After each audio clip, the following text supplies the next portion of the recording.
এই যে এখানে তোমরা দুইজন আছো তাই না? তোমাদের দুইজনকে একটা ধাঁধা ধরবো, ঠিক আছে? দাদা পারবে কিনা, যে পারবে তাকে পুরস্কার দেওয়া হবে, ঠিক আছে? আচ্ছা, এর ভিতরে কে উত্তর দেওয়ার জন্য রেডি? তুমি রেডি? আচ্ছা বলো। 303 মধ্যে থেকে 203 বাদ দিলে কত থাকে?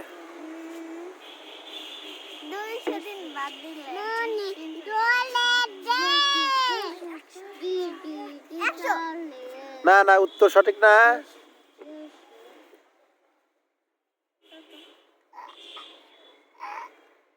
পারলা না? না না, সতীন আছে না, বেহেজে হতিন কয়া। 3 হতিন আছে, বুঝছো? সৎ বউ, মানে বউ আছে না, ওই সতীন। তোমার এলাকা 303 মধ্যে 203 বাদ দিলি 103 থাকে, 1 সতীন থাকে, সতীন।